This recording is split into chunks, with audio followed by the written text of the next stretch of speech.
Hallo und herzlich willkommen zu einer neuen Folge unseres Podcasts auf Deutsch. Ich bin Thomas. Und ich bin Petra. Schön, dass ihr wieder dabei seid.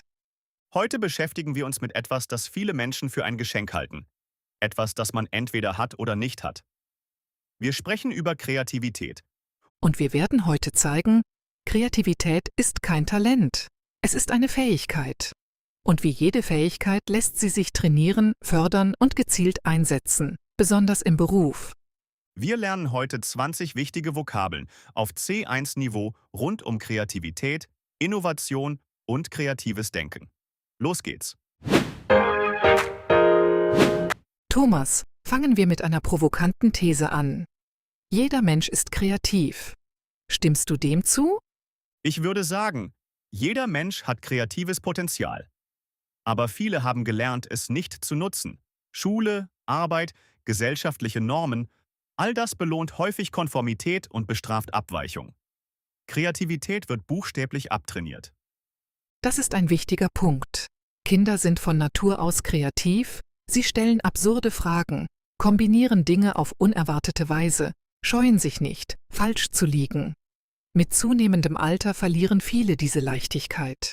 Weil Fehler plötzlich Konsequenzen haben. In der Schule gibt es schlechte Noten für falsche Antworten. Im Beruf gibt es Kritik für unkonventionelle Ideen. Das Gehirn lernt, Sicherheit ist besser als Experiment. Genau. Und dabei ist Kreativität per Definition das Gegenteil von Sicherheit.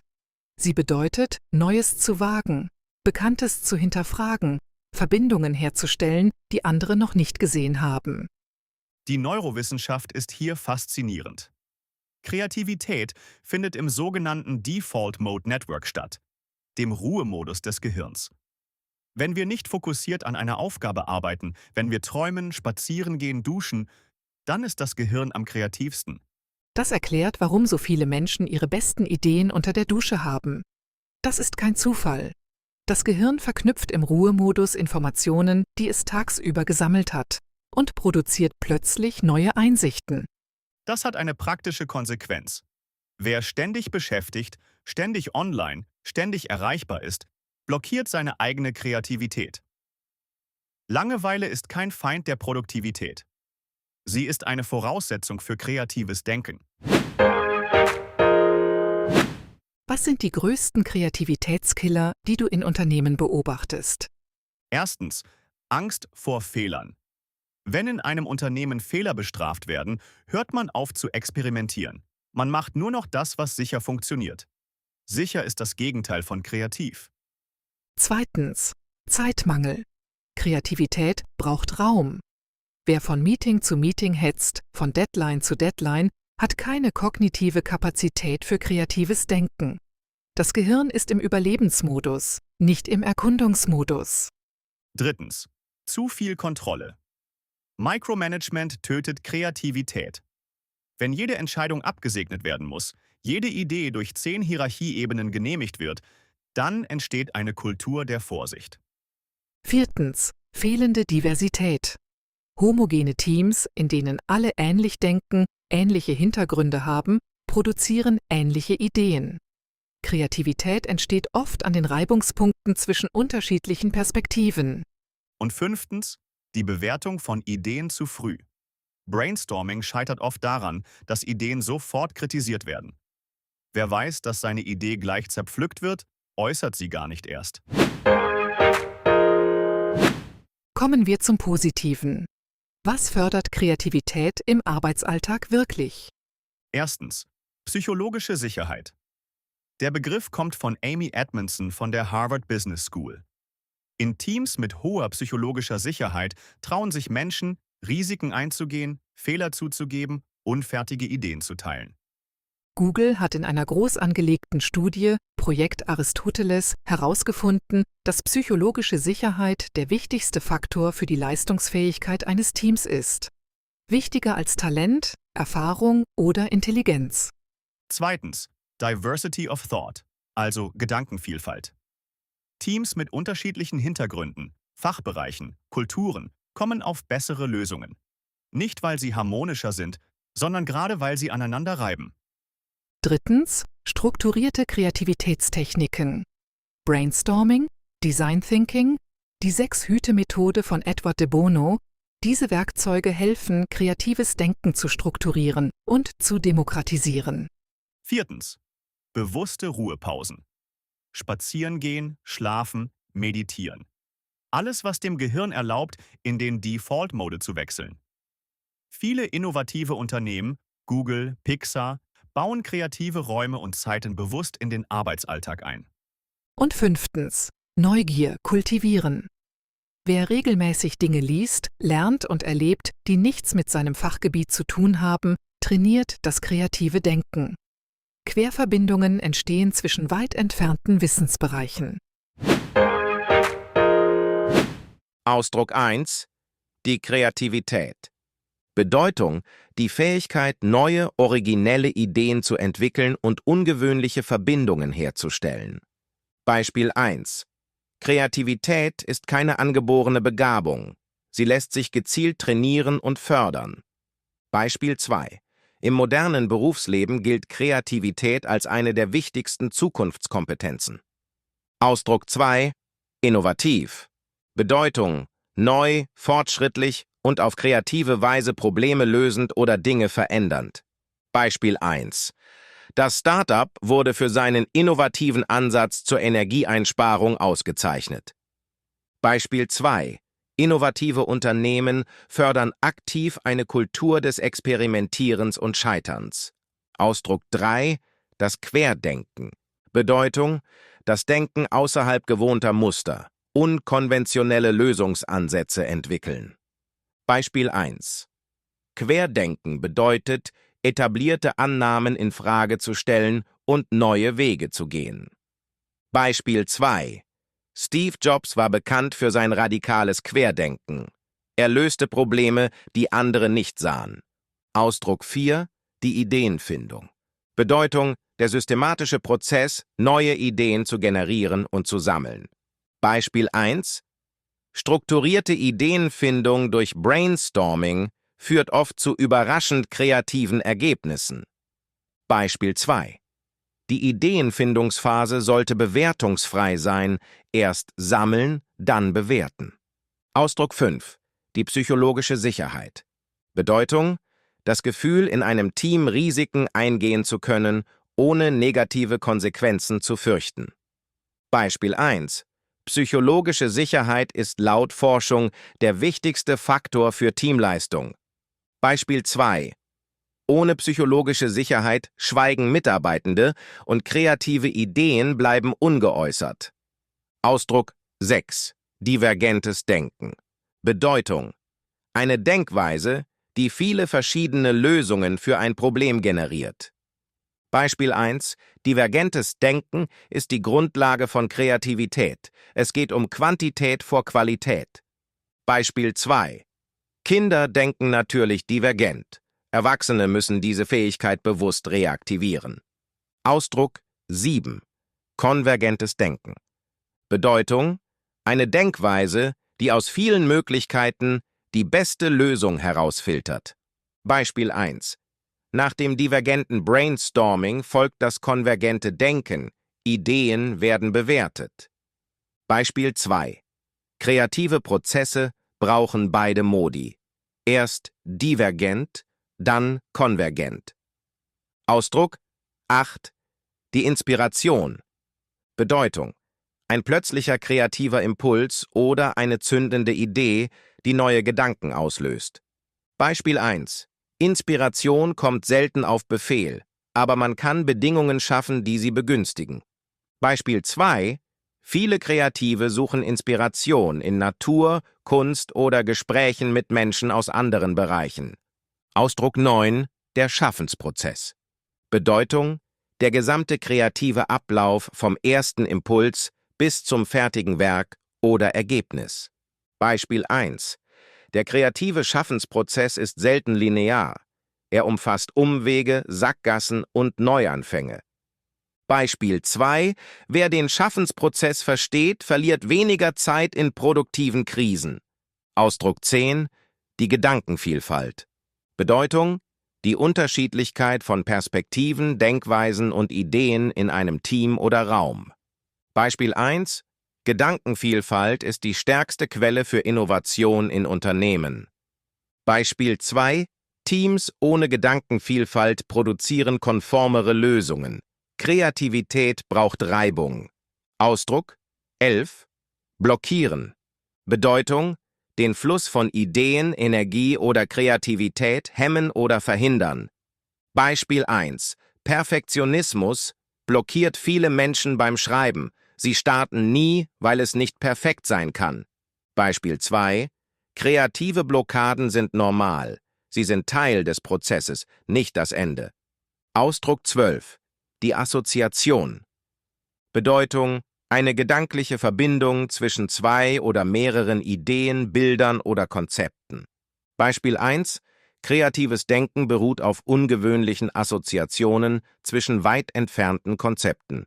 Beispiel 2: Freie Assoziationen während eines Brainstormings führen oft zu den überraschendsten Ideen. Ausdruck 13: Der Durchbruch. Bedeutung: ein entscheidender Moment, in dem ein Problem gelöst oder eine wichtige Erkenntnis gewonnen wird. Beispiel 1: Nach wochenlanger Arbeit hatte sie endlich den kreativen Durchbruch, den sie gesucht hatte. Beispiel 2: Durchbrüche entstehen oft nach einer Phase der Inkubation, wenn das Gehirn im Ruhemodus arbeitet. Ausdruck 14: Die Inkubation. Bedeutung: eine Phase unbewusster Verarbeitung, in der das Gehirn im Hintergrund an einem Problem arbeitet. Beispiel 1: Viele kreative Durchbrüche passieren in der Inkubationsphase, beim Schlafen oder Spazierengehen. Beispiel 2: Bewusst Pausen einzuplanen fördert die Inkubation und erhöht die kreative Leistungsfähigkeit. Ausdruck 15: Experimentieren. Bedeutung: etwas Neues ausprobieren, mit verschiedenen Ansätzen spielen, ohne sicheres Ergebnis. Beispiel 1: Kreative Unternehmen schaffen Räume, in denen Mitarbeitende sicher experimentieren können. Beispiel 2: Experimentieren bedeutet auch, Scheitern als Lernmöglichkeit zu akzeptieren. Ausdruck 16: Die Risikobereitschaft. Bedeutung: die Bereitschaft, Unsicherheiten einzugehen und neue, unerprobte Wege zu beschreiten. Beispiel 1: Ohne Risikobereitschaft gibt es keine Innovation. Sicherheit und Kreativität sind Gegenpole. Beispiel 2: Unternehmen, die Risikobereitschaft belohnen, entwickeln langfristig stärkere kreative Kulturen. Ausdruck 17: Umdenken.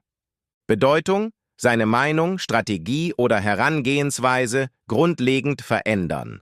Beispiel 1: Die Krise zwang das Unternehmen zum Umdenken und aus der Not entstand eine innovative Lösung. Beispiel 2: Kreativität beginnt oft mit der Bereitschaft umzudenken, statt an Bewährtem festzuhalten. Ausdruck 18: Die Synergie. Bedeutung: ein Effekt, bei dem die Zusammenarbeit von Elementen ein besseres Ergebnis erzielt als jedes für sich. Beispiel 1: Kreative Synergie entsteht, wenn Menschen mit unterschiedlichen Talenten zusammenarbeiten. Beispiel 2: Die Synergie zwischen Design und Technik war der Schlüssel zum Erfolg des Projekts. Ausdruck 19: Die Neugier.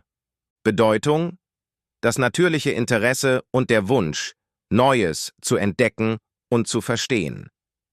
Beispiel 1: Neugier ist die wichtigste Grundlage für lebenslange Kreativität und Innovation.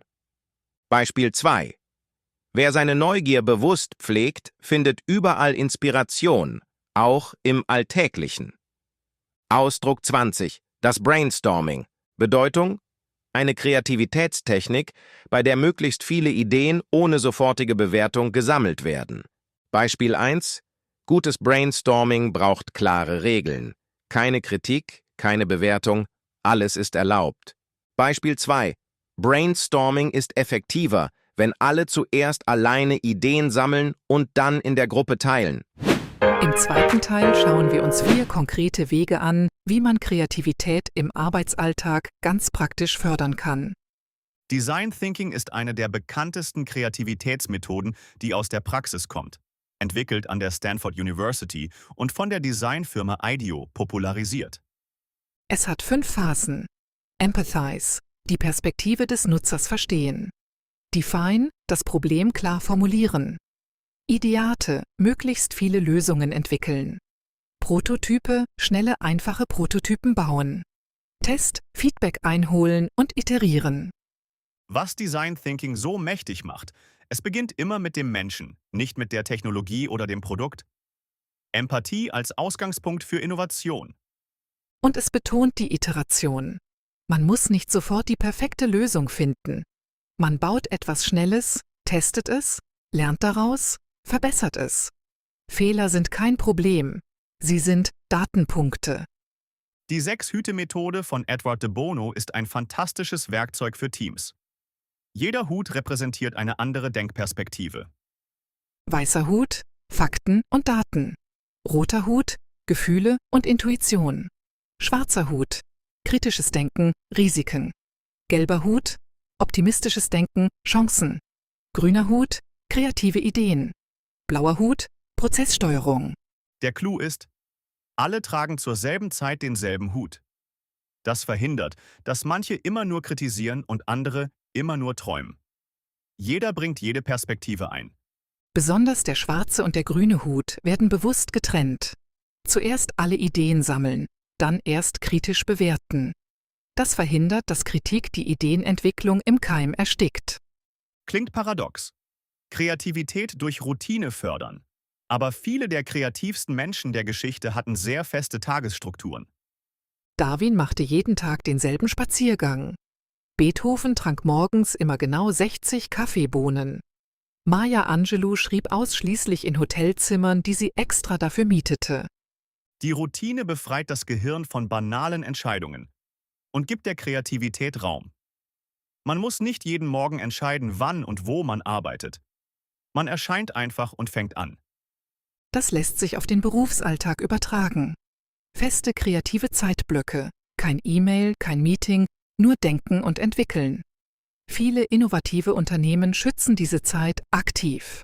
Cross-Pollination ist ein Begriff aus der Biologie. Der Blütenstaub einer Pflanze befruchtet eine andere. Übertragen auf Kreativität bedeutet es, Ideen aus einem Bereich in einen anderen übertragen. Das Prinzip des Reißverschlusses wurde durch Beobachtung der menschlichen Wirbelsäule entwickelt. Velcro, Klettverschluss, wurde erfunden, weil jemand Kletten im Fell seines Hundes beobachtete. Wer regelmäßig in anderen Disziplinen liest, andere Branchen besucht, mit Menschen außerhalb seines Feldes spricht, bringt ständig frischen Blütenstaub in sein eigenes Denken. Deshalb lohnt es sich, nicht nur Fachliteratur zu lesen. Geschichte, Kunst, Biologie, Kochen, all das trainiert das kreative Gehirn auf eine Weise, die reine Spezialisierung nicht kann. Kreativität ist letztendlich Verbindung. Verbindung zwischen Ideen, Menschen, Disziplinen, Erfahrungen. Je mehr Verbindungen wir haben, desto kreativer werden wir. Und das Schönste, jeder kann diese Verbindungen herstellen. Kreativität ist keine Eliteeigenschaft. Sie ist eine menschliche Grundfähigkeit, die darauf wartet, entfaltet zu werden. Das war unsere Folge über Kreativität im Arbeitsalltag, wie man kreativer wird und kreatives Denken gezielt fördert. Wir haben heute 20 wichtige Ausdrücke auf C1-Niveau gelernt. Von Querdenken und Ideenfindung über Inkubation und divergentes Denken bis hin zu Synergie und Risikobereitschaft. Nutzt sie aktiv. Und jetzt seid ihr dran. Was ist eure kreativste Idee, die ihr je hattet? Oder was blockiert eure Kreativität am meisten? Schreibt es in die Kommentare. Wir lesen alles. Abonniert den Kanal für neue Folgen jeden 2. Tag. Bis zur nächsten Folge. Tschüss und denkt kreativ. Tschüss.